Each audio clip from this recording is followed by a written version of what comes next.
Well, thanks everyone for coming out. Man, this is a great turnout. Round of applause for you. Yes, thank you.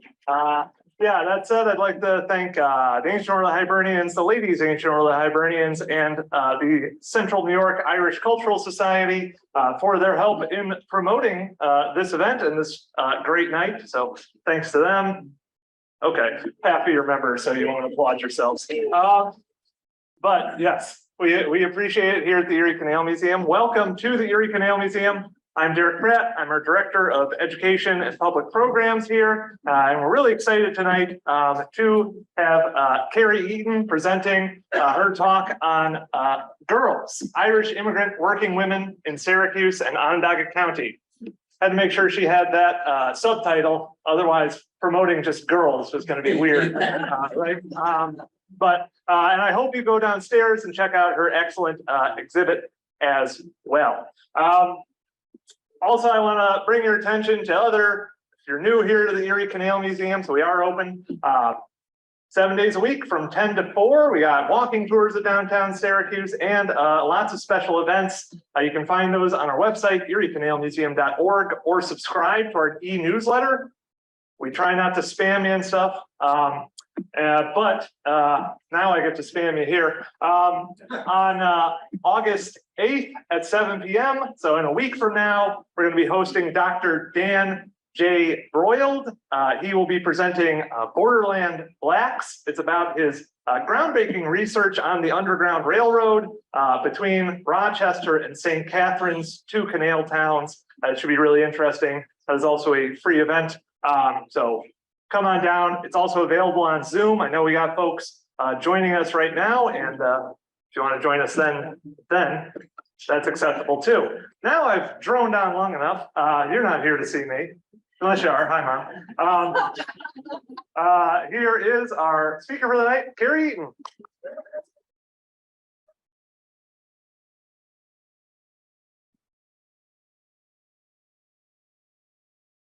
Hello, everybody. Can you hear me in the back? Yeah. Excellent. I'm going to assume that they can hear me on Zoom until I hear otherwise. Yes. As Derek introduced, my name is Ciarrai Eaton, and I have spent almost my entire life researching Irish women. More focusedly, I've been researching for the last 3 or 4 years Irish women during the revolutionary era in Ireland. But of course, the other side of that coin is all the women who chose to emigrate to America and here to Syracuse, New York. And what we're going to talk about today is this period from 1880 into the 1920s, where women were coming over and they were single and they were looking for work, which was unusual from other immigrant female populations. We're going to talk about this practice of referring to women as girls. This really became a pejorative term. It was derogatory. It meant negative or less than. And we're going to talk about some of the really interesting ways that women used education and technology to rise above this pejorative of girl.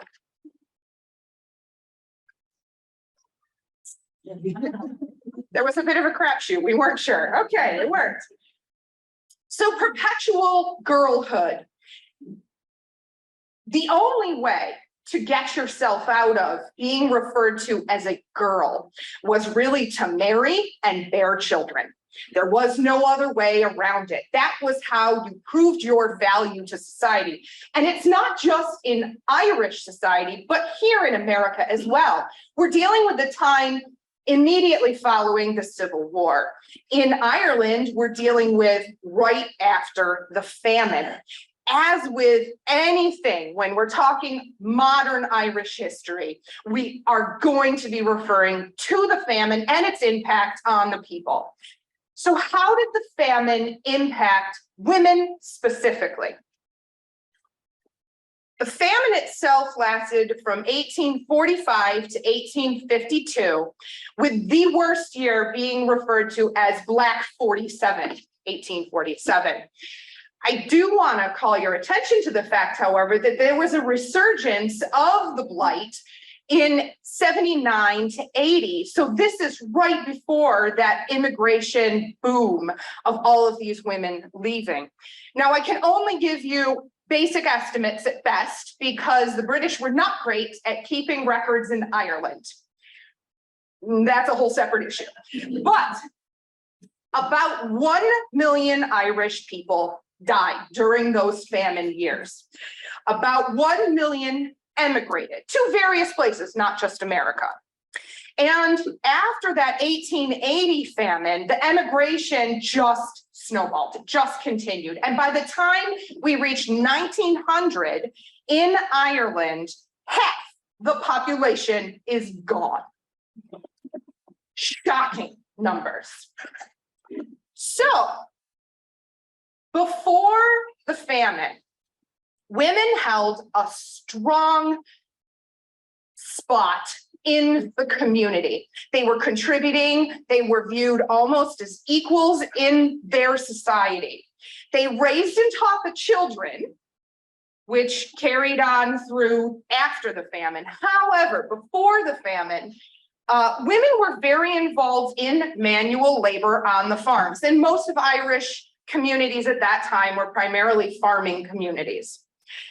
They assisted in collecting seaweed, which was used as food, fuel, and fertilizer. They collected firewood. And here you can see two women bringing home the turf. Turf season was a big society thing where everybody would go out together and work together to cut the bogs, to cut the turf, to dry the turf, to turn the turf, to then eventually bring it home so everyone would have fuel.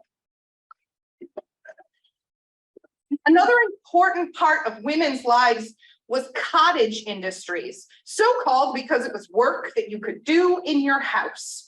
You'd bring the work home. This gave women a chance to contribute to their family and to their society by earning money.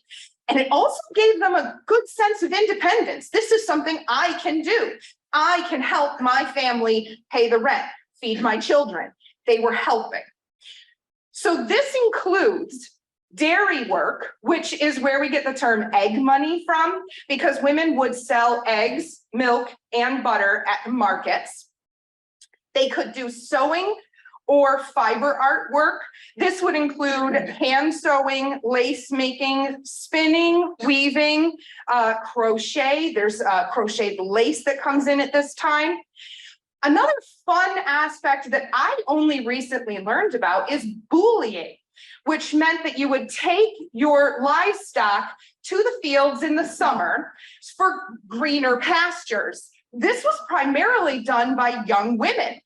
They would go up into the fields together, they would sing songs, they would dance, they would have a bonfire, they would tell stories, and it was a really social aspect of the female part of society that again disappeared after the famine. For anyone who hasn't been to Ireland or seen the Irish rock walls, I wanted to give you a visual of this subdivided farming process. Basically, what would happen is a man and woman would choose their marriage partners. Couples married very young, the average age was 18. They would have many children.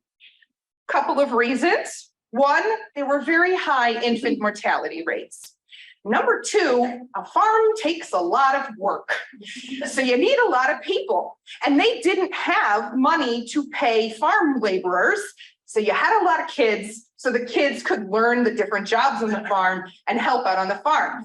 And what you're doing is you're on the job training these kids for what they're going to do when they grow up, because the family farm will be subdivided so that everyone gets a piece of it. It didn't matter if you were a boy or a girl, you get married, you get your part of the farm, and they keep subdividing the farms. Eventually, this process led to the farms no longer being able to sustain the number of people who were living on them. When the Industrial Revolution came to Europe, and I am including Britain and like England in this time, it absorbed all of this population boom. People who were getting off of the farm life could go into the cities and get jobs in the various industries and factories. However, Ireland did not have this industrial boom like England, their neighbor, did. And honestly, England had no interest in wanting to support an industrial revolution in Ireland. It was much better for them to keep them as a captive market. They had to buy English goods because they didn't have Irish goods. This was part of the process of changing society. Now, men don't have enough jobs. So the men start taking over the women's work, what was before the famine, women's work. This includes the dairy work, farming, and any jobs available in industry. The rise of the Industrial Revolution also led to the death of the cottage industries. There's no way they could compete. They couldn't make anything as fast or as cheap as the big factories could. Janet Nolan, who wrote a wonderful book called Ourselves Alone, explains it this way. Women lived as celibate dependents on family farms with little or no hope of marrying or earning wages for their labor. The eldest son got the farm, the eldest daughter got the dowry, and the rest had to fend for themselves. As an interesting side note, I wanted to share this quote with you. Grooms were advised to take the girl with 2 cows. There isn't a difference of a cow between any 2 women in the world. So it was very much about how much are you bringing to the table in way of a dowry. And women who didn't have a dowry had no way of getting out of their perpetual girlhood. So what does all of this mean for our women who are coming here to Syracuse? Women had no way of getting out of being a girl. There was no land for women. There were no jobs left, so there were no wages. If you weren't the eldest daughter, you weren't getting a dowry. And you had no way to change what was happening. It really boiled down to the only way to change your situation was to emigrate. And this is a very interesting cartoon that we have right here in the Erie Canal Museum collection. It's by Thomas Nast, who I have some problems with. He's one of the ones who drew Irish women as big bullies, and you'll see some pictures of that down in the exhibit if you go downstairs.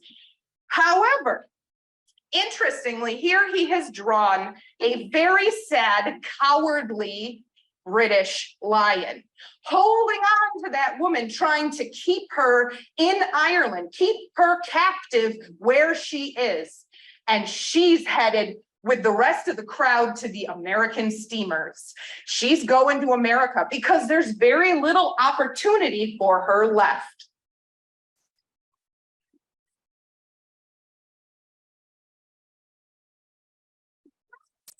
Yes. No, they didn't want us in any way, shape, or form. These single Irish women were a huge shock to American society. The time that we're talking about, most of America was Anglo-Protestant. Let me give you a little bit of a taste numbers-wise. In 1800, 1% of the American population registered themselves as Irish Catholic. By 1920, 20% of the population was Irish Catholic. Let me give you another interesting number. Syracuse by 1900 was 20% Catholic. Those Anglo-Protestants were losing their mind. What are all these Irish people doing here? Get out. Not only were they overwhelming in numbers, but single and independent. Where is this woman's father? Where is her husband? Where's her older brother making decisions for her? Women can't make decisions on their own. Well, guess what? They showed up and they did. This was also very different from other European immigrant populations. The Italians and the Germans who were coming over at the same time were coming over as married women or part of a family unit. Another important thing to remember is most of those women did not speak English. However, England had enforced national schools in Ireland. These schools would only allow the children to speak English. So even if you spoke Gaelic at home, to attend school, you spoke English, or there was corporal punishment. So they were forced to learn English, which in the long run gave them a heads up over the other immigrant populations who were looking for jobs. Irish women caught on to American society really quickly. They picked up on societal cues and they became more integrated than other immigrant populations because Italian, German, Jewish women were staying in the home. They were staying in these little communities where everybody spoke their language and everyone carried on the same cultural traditions. Irish women were primarily living in these Anglo-Protestant households, and they saw, oh, the lady of the house has a new hat. I kind of like that hat. Oh, look at her dress. Oh, I could make that dress. And they started picking up on these cultural cues and becoming integrated. They were also great at saving money. This, for those in the back who can't read the subtitle, this is women making deposits at the Syracuse Savings Bank right here in Syracuse. And you can see them in their beautiful dresses all lined up to make their deposits. This is 1900, just to give you an idea time-wise what we're talking about. Why were these women saving money? A 19th century economist credited Irish women domestics in America as the original source of a third of the money in Ireland. They were sending their money home to help their families. If you can't pay the lease, if you can't pay the rent, if you can't buy a new horse because the old horse died, if you can't refurbish your plow, don't worry, Bridget in America is sending £1 a month. One Irish mother was even quoted to say, we're getting £1 a month, we can put the kettle on now. It was the difference between privation and living a better life. Now, there's pros and cons to propping up a failing economy back in Ireland, but that's for another day. In 1871, America set up a postal money order system between the US and the UK because there were so many women sending money home to Ireland. They were also sending tickets. It was expected and part of the obligation that you would save up to buy a ticket to send it home for your younger sister so that she could come out and start working in America as well, for your cousin, for your younger neighbor in your town. This is the original chain migration. It was Irish single women paying for the next woman to come over and have a chance here in America. A third, and I think very interesting aspect, is that these women were sending money home to support the Ladies' Land League and the Fenian movement, and then eventually the revolutionary movement. They were supporting Ireland being its own country. Dennis Clark in The Irish in Philadelphia says Irish maids were among the little people who provided financial support for the Irish independence movement in the 20th century. This ties back with my other field of study. So it was neat to see this connection across the ocean.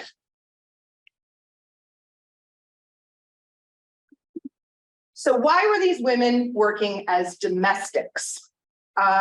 Domestic servants fulfilled a lot of roles and obligations, cooking, cleaning, waitressing. If anyone's seen Downton Abbey, it's everyone below stairs. First of all, there was a huge job market. The Margaret Lynch Brennan points out that it was said that even families who have barely income enough to pay their rent and food and clothing are driven to keep at least one servant. It was a status symbol. This was how you could prove you were moving from that lower class into that growing middle class. Look, we have a servant. Unfortunately, that meant that the poor woman who was hired tended to do all the jobs in the house. She was called a maid of all work, and literally all work. This could encompass anything at any hour of the day, but she was able to live in the house. They paid her food and board, so she saved more money. These women spoke English, and basically all they'd been trained to do back home in Ireland was to cook, clean, and take care of children. This was the perfect job. They had literally been trained for this their entire life. They were single and had no attachments, so they could move into a family's home and they didn't have to worry about bringing a husband, father, mother, children. They were by themselves. However, earlier when I mentioned that Irish women caught up on those societal cues really quickly, I want to reiterate that this was not seen as a positive movement. These women were rising above their station. The Anglo-Protestant Americans really wanted to keep those servants where they were. From the Syracuse Courier, January 1881, they dress well. And when they go out for dress parade on the streets, they are often mistaken for ladies of culture and refinement. In fact, they learn many of the refining graces from the ladies who employ them, and by imitation, become adepts in social ways. This was a big enough deal that they put it in the Syracuse newspaper. How dare these women rise above their station and try and better themselves? Unacceptable. Well, one of the great things about these single Irish women domestics is they voted with their feet. No, there was no union, but there were enough jobs out there that they could get up and walk right out. If they didn't like the position, if they didn't like how much they were being paid, if they didn't like the expectations, they would leave. This is when we start seeing domestic workers take the skills that they had learned in the home and start to move into other industries. The first to see sort of a growth is the field of hospitality. This would include hotels, boarding houses, and restaurants. The women fulfilled jobs such as housekeeper, chambermaids, laundress, cooks, bakers, and waitresses. The Syracuse Business Directory lists 75 hotels in 1900, 150 hotels by 1920, and that's not even counting boarding houses, restaurants, and eateries. There were a ton of jobs. In fact, in this one block over in Clinton Square, this is the Empire House, which sadly burned down in the 40s. But all of the bottom of that hotel are storefronts. On the left-hand side is the railroad eatery, because the railroad went right through there, so you could get off, buy a ticket, buy some lunch. And down the block a bit, up North Salina Street, is the Onondaga House, which was another 6 to 7 story hotel. This was just half a block in downtown Syracuse. The jobs were plentiful, and these women were not afraid to go and find a better placement. As I mentioned, that whole bottom layer were storefronts, and another great position was a store clerk. These women had been comfortable now with American society, and they were taking over working in the different stores. This is Clinton Square.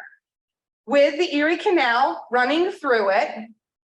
And just in this one square, we have dry goods stores, grocery stores, clothing stores, and specialty shops.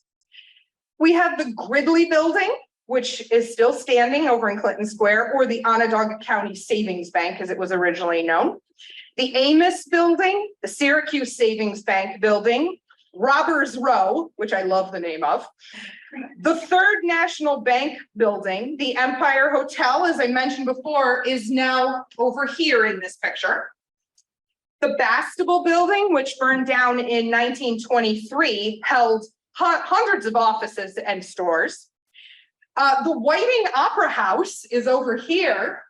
And other than the Opera House Theater, it also had stores and offices in it. And the county courthouse, which is cut off a little in this picture, but used to sit right here. You can also see the Erie Canal lift bridges. So the bridges were not permanent, and these women, as they had to get from their boarding house to their job or from the trolley stop to their job, would have to take into account that they needed to cross the Erie Canal. So the bridges would actually move, and you'd need to take into account how you were going to cross the bridge.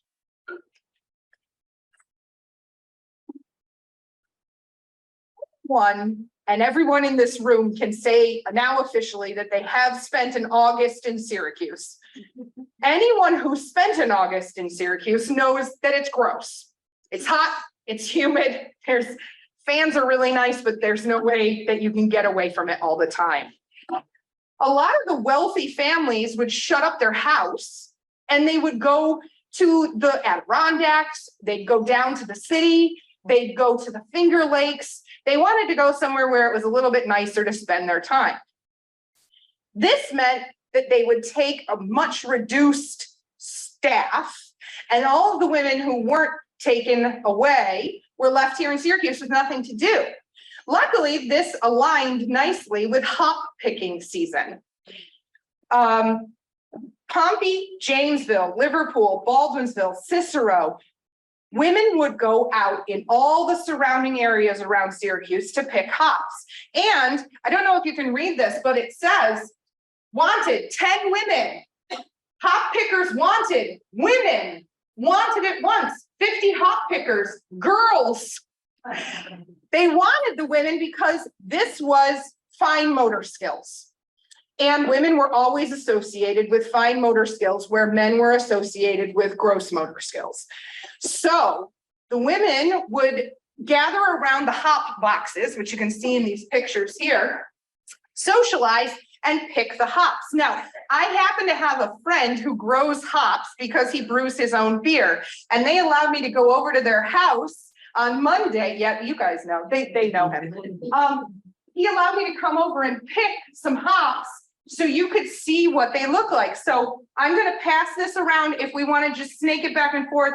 And my husband's in the back and he'll collect it at the end. Now, what happened after the hops were picked was that they were dried in a kiln. And I had never smelled hops still dried. So I purchased some. I'm also going to pass this around because the fresh hops don't smell like anything, but these certainly do. So I'll pass this around if you'd like to give a little smell of what the hops smell like. And you might recognize that flavor in your beer, how some are more malty and some are more hoppy. This is the hops.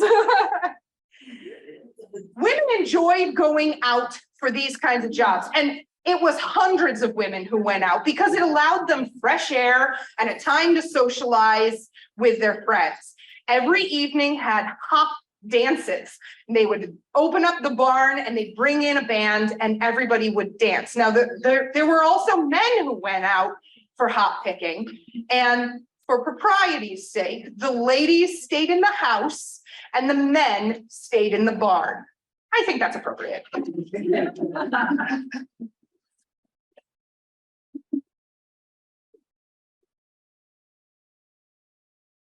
Much has been written and spoken of that Syracuse is the Salt City. We talk about the Irish salt boilers, and we talk about salt potatoes and their invention right here in Syracuse. When's the last time you heard anyone talk about the women who worked bagging the salt? Yep, I've lived here my whole life and I've never heard of them. I think I've been to the Salt Museum 6 times. Never heard of them. But here they are, right there. Women were used to sew up the bags. It was whip stitched across the bottom and up one side. They would fill the salt, measure it with a proper amount. This bag here is a 4-pound bag over here. And they'd fill the bag and then they would chain stitch it shut. Now, if you've ever bought a bag of salt potatoes, that has a chain stitch across the top of it. You cut the right end and the loops come right out. You cut the wrong end and you're swearing for the next 5 minutes, right? So this was closed the same way. This salt over here is some of the last salt pulled up from the Galeville well in 1923. It was given to the Mercer Museum and they allowed me to come and take photos of it. That salt is 1/2-inch crystals. It's the coarsest salt that we made here in Syracuse, and it was used for packing meat and dairy. It wasn't really used for food. However, we happen to have the Syracuse Salt Company right here in Syracuse. They're pulling salt up from the last working well over by the south side of the lake. And when I went to visit them, they gave me some samples that are the size that we would have seen back in the day. It's very different from our modern table salt. So, oh, and we sell it in our gift shop, but you can also go to their store and they have all sorts of great flavors that he's added into the salt. He's a professional chef. He is a joy to talk to. I really recommend checking their store out. I hung out for 2 hours and we talked about salt and the salt process. It was amazing. So this is unrefined salt. This is how it comes out of the solar pans. This is large finishing salt. And then he gave me some of his fine grain salt. This is as small as it got. And if you look at this, it's still twice as big as our modern table salt. I can see why chefs love to use this. I'm going to pass this around. They are taped shut, so you don't have to worry too much about us ending up with salt all over the floor. But just throw some over your shoulder and it'll be good luck.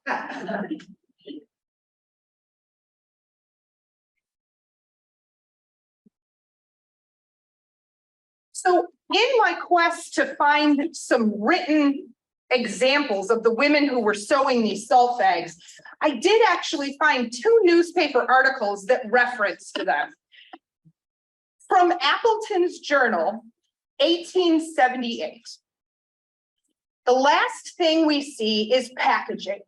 A number of girls dressed in showy prints with their hair tied up in variegated kerchiefs, scoop the salt into small cotton bags and sew them up with astounding speed. The bags are then packed into barrels and the barrels are shipped to market. I was lucky enough in the 1880 census to find 6 women who listed salt mill packing on their employment. So I'm going to read you their names because I want to keep in your mind that these are real people. These were real lives. These were real women. Mary Tracy, 21 years old. Anna McGann, 19. Mary Everett, 36. The Meany sisters, Sarah and Maggie, 26 and 25. And Alice Cushion, 23.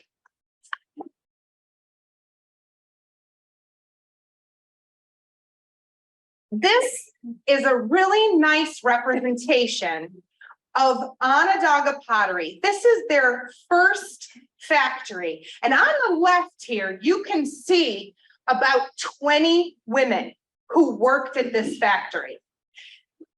These women worked as chippers. This is before Syracuse China has become a thing. We're in heavy restaurant ware pottery.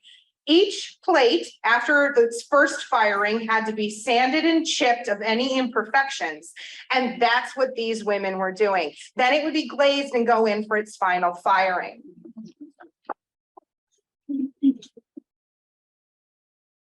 After the Syracuse china process was refined, they decided that they wanted to start adding floral elements to make them one of a kind. This was called the decalcomania team, and it's really women who were applying these decals.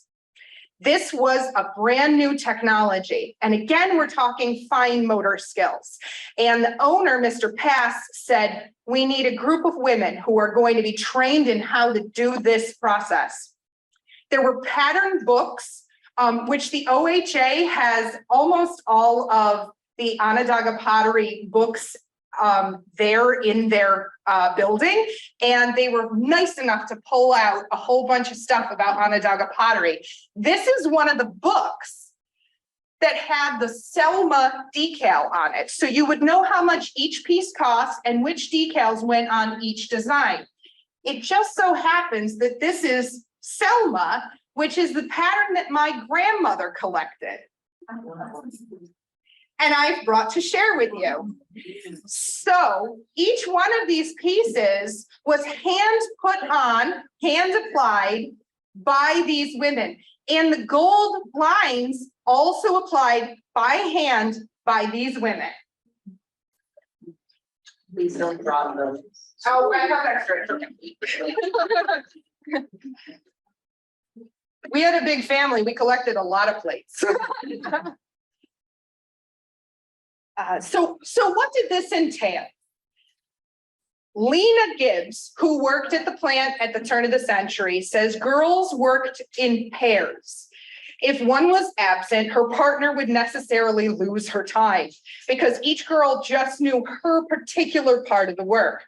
It became much better later because four girls could now be the work of four girls could now be done with greater speed by one.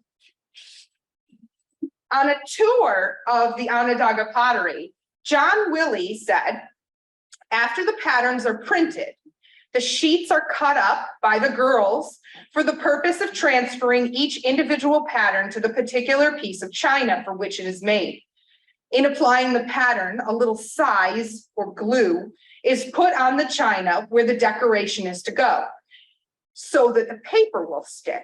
This size, being made of vegetable matter, burns off in the final firing.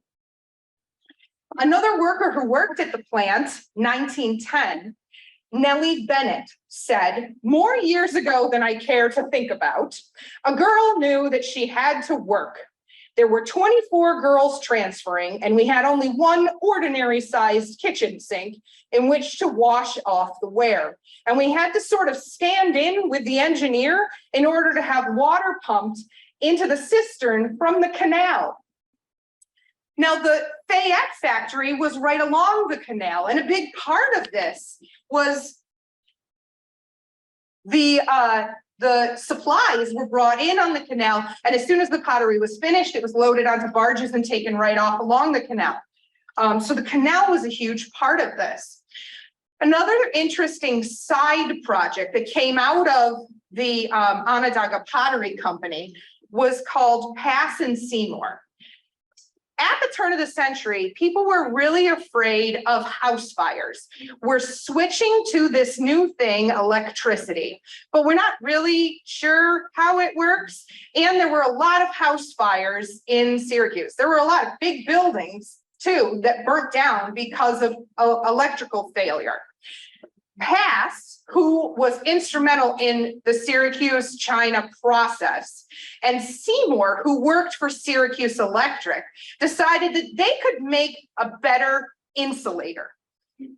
So they used Syracuse china ceramics to insulate the fuses, switches, and plugs that they were making.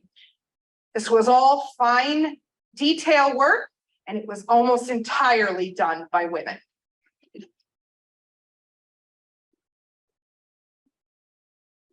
Sewing has long been associated with and accepted as women's work, with the caveat that only men could become guild tailors. It was almost unheard of for women to pass the guild regulations. So these were home seamstresses. They were figuring things out by themselves. The Syracuse Business Directory of 1900 lists 530 seamstresses. That's not counting the women who worked in dry goods stores, clothing shops, and at the various factories we're about to talk about. Sewing machines started with a chain stitch because it didn't require a bobbin. Then we moved into hand crank sewing machines, which turned quickly into treadle sewing machines, which were operated with your foot. So you'd rock your foot back and forth on a panel that would turn a belt that would make the needle go up and down. Once we get into the factories, they realized that they could hook the machines up to this new thing, electricity, and make them run even faster. So there were steam-powered, electric, and water-powered machines all along the Erie Canal. Women were trained on these machines because it greatly increased their output. They weren't worried about meeting guild requirements. They were worried about how much they could turn out as quickly as possible to get paid. In 1830, a French tailor named Thimonier invented a machine that used a single thread and hooked needle to make a chain stitch, the sort that's used in embroidery. This machine was powered by a treadle, but fearful of being unemployed because of the new machine, 150 tailors destroyed the factory and all of the machines. This was a frightening time. Women were taking up these new machines and men did not like it. Oh, I just gotta point out, don't we all wish we had her sewing machine right now? She has a fan attached. So as she treadles the foot pedal, it's fanning her. I was like, I want that on my modern machine. That's great.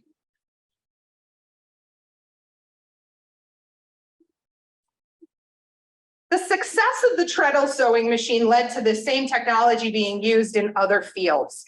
Machinery started popping up in factories, bringing women out from working in their homes and into working in factories. The work was faster, it was quality controlled, they were getting trained in new technology, they had the camaraderie of working with other women, and they were guaranteed regular pay and regular hours. Their traditional sewing skills transitioned well to patterning, cutting, hand finishing, machine sewing, and learning the machines that did grommets, eyelets, and buttons. From Harper's New Monthly magazine in 1885, the first clatter of machinery is heard in a room which is all windows, where girls who are always girls, no matter the age, sit with eyes and hands busy at sewing machines. They are doing the work so regularly that an exacting seamstress would not hesitate to commend it. Some inventor watched this process and supplemented it in 1882 with a machine to sew on buttons. You can see here that they've taken the treadle sewing machine and just slightly changed the base of it to allow for putting a shoe right on the machine.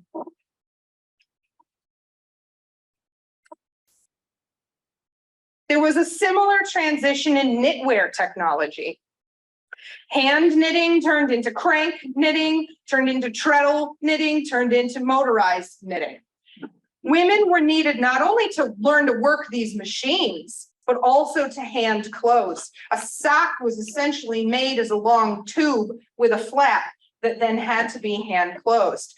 Pieces of underwear were sewn as tubes that then had to be put together to form long underwear or underwear of the day. The Oak Knitting Company opened in 1900 at the corner of Division and Fulton Street. It was owned by Krause and Velasco. Sound familiar? This 4-story factory made knit ladies' underwear. And it was already taking orders before it had even opened. The Syracuse Journal in 1882 put out an advertisement looking for good knitters, wanted to finish first-class socks and hose. Savings Bank building, so right in Clinton Square, corner of Salina and James. All kinds of sizes of men's and boys' socks, ladies, misses, and children's hosiery, either ribbed or plain, in wool, cotton, or linen, by Aiken's celebrated seamless knitting machine, which you can see right here. The machine now quietly delivers well-knit and beautifully proportioned stockings as rapidly as could 500 nimble-fingered matrons and maidens of the olden time. I quite liked that they were referring to it as olden times because now they're olden times to us. It all goes around again.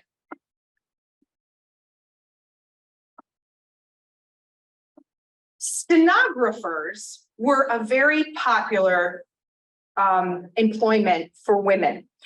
These are also called shorthand typists, and you would go to business school for about a year to learn the skills included in doing this job.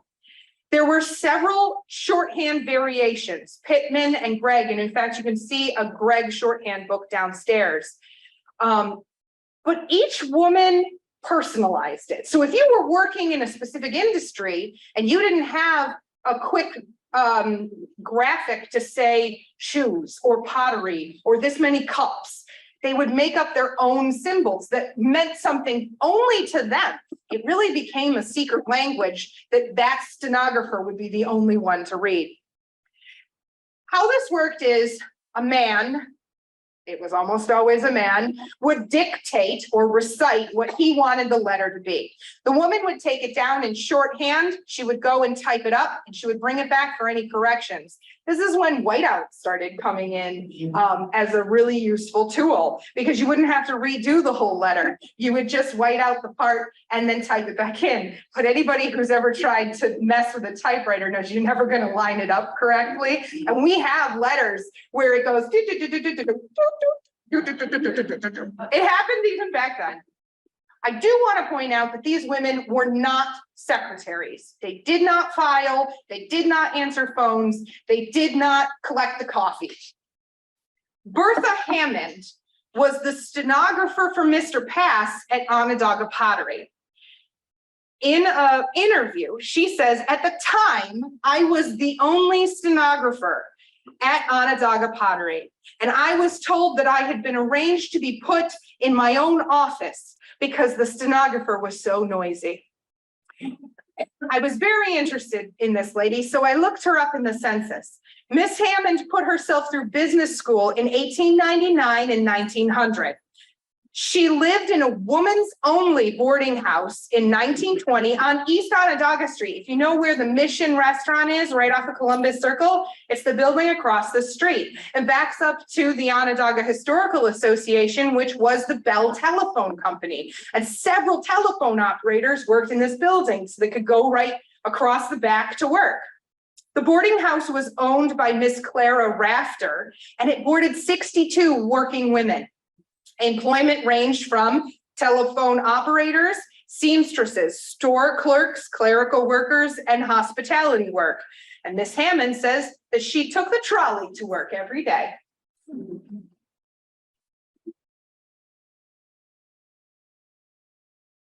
School was not mandatory for children. Up until 1894, New York State passed a compulsory education law. This meant that children 8 to 12 years old were required to attend at least 80 days of consecutive schooling. Once you had made your 80 days, you could get a permit to go and work in a factory. Any child over the age of 14 did not need to attend school. You were done. They did, however, put in place truancy laws. So the truant officers would go into the factories, and if there were children who couldn't prove that they had their permit, they were taken back to school. At this time, teachers were working with students that didn't want to be in school. Their parents didn't want them there. Many of them did not speak English, and they had very little in the way of funds or support for the teachers. So basically, exactly like today. My mom's a teacher. I'm allowed to make that joke.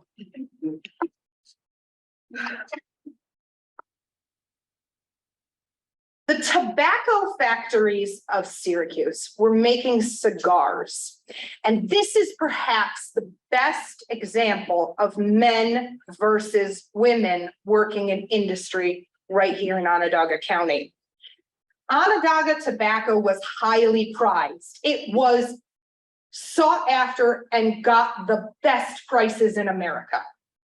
I did not know that. That was a surprise to me. I had also never seen tobacco that hadn't been turned into a cigar yet. So I bought some. And I'm going to pass it around. And this is the same kind of tobacco that we grew here in Syracuse. And it smells, I think, lovely. So you guys can kind of get a feel for it. Now, men were considered masters of this craft. They trained for years to be able to roll the perfect, even cigar. No women allowed. Women started to take over when the machines came in. They were trained on each machine, and it led the men to strike. They refused to wrap women-made cigars. The bosses, of course, would rather purchase a machine, train a woman, and pay her less money. So it's faster work of the same quality for less money. Here is a quote that points to exactly this situation. March 6th, 1888, New York Ave Post. For the last week, 2 machines have been in operation wrapping cigars so well that there is no visible difference between them and the average handmade cigars. When a manufacturer can supplant his men with girls, he eliminates a turbulent element from his place. And the object of every machine is to take away work from the men by giving it to the simpler women. 5 years ago, the bunching machines were introduced and immediately occasioned a number of bitter strikes. The men refusing to wrap machine-made bunches. Millions of dollars will be saved, and the work, which is now monopolized by men, will be done almost wholly by women. The important aspect of this is that when the men went on strike, the women were not allowed in the unions. The women couldn't strike. The men basically forced the women to become scabs. They had no choice. And the men eventually, because they didn't have the power of the women with them, because the women were back working, the bosses could break the strike. They got nowhere. This was and is an important aspect of the next 30 to 40 years after the time period we're looking at. Women get the vote. Women get active in the unions. This will be my next lecture. Come back then. I do want to point out, because this is on our Baldwinsville tour, this is the Baldwinsville tobacco storage right along the Erie Canal. If you've been to Baldwinsville, it's where the library is now. It was taken down, but this is where all the tobacco from the surrounding farms would come in, and the trade floor was essentially Baldwinsville. In fact, we made so much tobacco here that Moyer's Corners was called Cigarville. Yeah. So, did any of this make any difference? Have we wasted our last hour of our lives? I made up a chart to hopefully make you and I feel a little bit better about the last 2 years of my research, right? So you'll notice there's no 1890 on this chart, and that's because the 1890 census information was almost entirely destroyed by fire, as I'm sure any of our genealogists out there know. So looking at the numbers, the number of single Irish women is declining, as are all of the Irish immigrant numbers. However, if you look at the percentages of women who are becoming domestic servants, in 1880, we're at 50%. Half those women are going into domestic service. By the time we're in 1920, we're down to 36% becoming domestics. If you look over here in hospitality and technology, we've gone from 18 and 14% to 23 and 20%. To me, that's in this amount of time, that's a huge step forward for women. I also want to point out a little caveat of using census records in that women were missed a lot of times. They weren't included in the census, and sometimes they wouldn't give full information. So I might have part of the information, but not necessarily what they did as a job. So this is the bare minimum numbers. It's probably higher than this in every occasion. I see this as a movement towards positive growth. Yes, it's a fight we're still fighting, but these women took us several steps forward. I would like to share a funny story that I found in one of the census records. The O'Malley sisters put on the 1920 census record that they ran their own clothing company. Margaret was the president, Minnie was the vice president, Anna was the treasurer, and Catherine was the buyer. She was the eyes of the company. And I said to myself, oh my gosh, I need to find their store. This is amazing. So I pulled the records at the OHA with the help of Maria, who is here today. And we looked through these records, and I found these women in the business directory living at 211 Onondaga Ave. They did not own their own clothing company. Margaret was a store clerk in millinery department at G.W. Smith. Minnie was a dressmaker at E.W. Edwards and Son. Anna was a stenographer at the Clinton Knitting Company. And Catherine was a clerk in a dry goods store. But let me tell you what this told me. First of all, the Irish sense of humor is alive and well. Second of all, that's what they saw themselves as. They might not own their own clothing company today, but they saw a possibility in the future of them working together as sisters owning their own company. Let's be honest, a millinery worker could absolutely be the president of her own company. Anna, who was a stenographer, would have been business trained. Of course, she could be the treasurer. This is the next step in their career. Was it phony baloney? Yes, but what of us haven't had great dreams like this? That's kind of what this whole thing is all about. So this was these women putting down for me to find their hopes and dreams. And I think that that's the takeaway from all of these women's lives. As a final parting piece of information, I want to share all the different jobs that I found in going through 50 years of census records. I think that it shows a lot of hope and promise that what was so narrow a focus of domestic servants could come into this many different jobs. A canning company, shirt company, auto factory, railroad worker, steel mill, farming, bookkeeper, stenographer, food packer, nurses, attendant, teacher, clothing buyer, seamstress, milliner, laundress, waitress, candy packer, I'm in, glove maker, knitting mill, bookbinder, clothing machinist, store clerk, boarding house owner, woolen weaver, factory operator, general day laborer, hotel staff, soda mill worker, electric company, phone operator, paper flower maker, paper box maker, pottery factory, cigar factory, and one elevator attendant. I hope that you've enjoyed a summary of my research.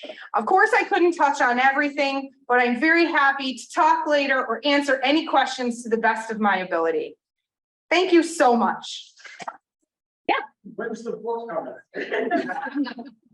How did you know? Actually, my next project is going to be a blog of horrible stories found in the Syracuse newspapers. So keep your eye out for that. But in the long term, there will be a book and it will incorporate not only the women on the Irish side of the Atlantic, but our side as well. And I would love to move into the union movement and the voting movement as well. So, you know, it's one of those things that just keeps growing.